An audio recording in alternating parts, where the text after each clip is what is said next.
আমরা আজকে এসেছি মুর্শিদাবাদে। মুর্শিদাবাদে এসেছিলাম একটু এমনি ঘুরতেই আর কি এসেছিলাম মুর্শিদাবাদের কিছু কমরেডদের সঙ্গে জীবন দিতে।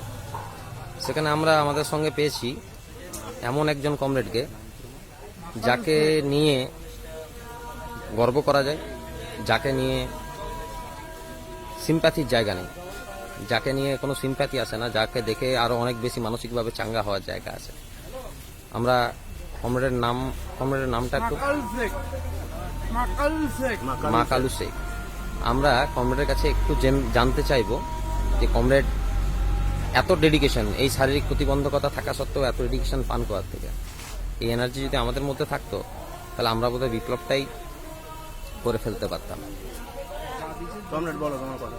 আমরা বর্তমান সময়কাল দাঁড়িয়ে আজকে গোটা ভারতবর্ষে জেলা জুড়ে এই যে একটি উদ্যোগ আমাদের এসএফআই এবং ডিআইএফআই নিয়েছে, এই কারণেই আমার খুব গর্ব হয় যে পুরো মুর্শিদাবাদ জেলা জুড়ে এবং পুরো ভারতবর্ষ জুড়ে এই যে একটি উদ্যোগ নিয়েছে আমাদের এসএফআই ডিআইএফআই, এটাই আমাদের খুব গর্ব হয়।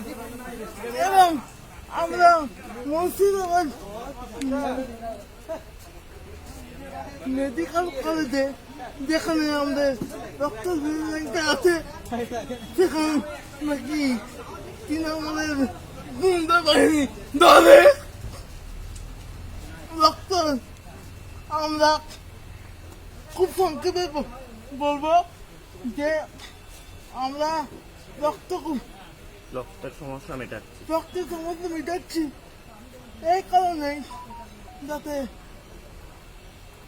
অনেক রুগী মারা যাচ্ছে, যে রক্তটা হবে সেই কারণেই আমাদের এসএফআই ডিআইএফআই আজকে উদ্যোগ নিয়েছে যে জীবন দিতে একটা যাতে রক্তদান শিবির করা যায় সেই কারণে।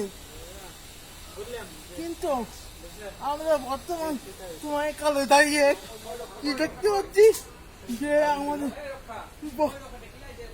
বহরমপুর মেডিকেল কলেজে যে বিরোধীরা আছে, সেই বিরোধীরাকে তৃণমূলের গুন্ডা বাহিনী দল আজকে যে রক্তগুলো দিতে খাচ্ছে